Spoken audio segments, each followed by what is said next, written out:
Hello guys, সবাই কেমন আছো? আজকে আমি একটা ছোট্ট বিষয় নিয়ে তোমাদের সাথে শেয়ার করতে আসলাম।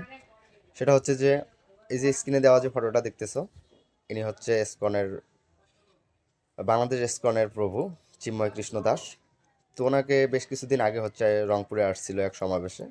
সেখান থেকে হচ্ছে যে উনি চট্টগ্রাম যাওয়ার পথে ঢাকায় তাকে বাংলাদেশ ডিবি গ্রেপ্তার করে।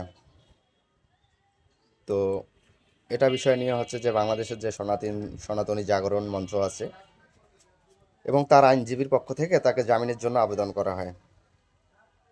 তো জামিনটি হচ্ছে নাকচ করে দেয় বাংলাদেশ, যে হচ্ছে ট্রাইব্যুনাল আদালত আছে সেখান থেকে তার জামিনটি নাকচ করে দেওয়া হয়। তো এটা নিয়ে কিন্তু বাংলাদেশে বর্তমান তুমুল একটা মানে আন্দোলন চলতেছে।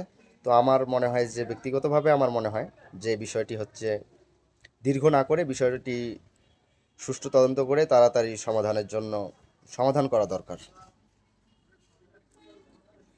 তো আমার পক্ষ থেকে সবার প্রতি একটা অনুরোধ থাকবে যে বিষয়টার সুষ্ঠু তদন্ত করে বিষয়টি তাড়াতাড়ি সমাধান করে দিন। তো ভালো থাকেন সবাই, সুস্থ থাকেন। ধন্যবাদ।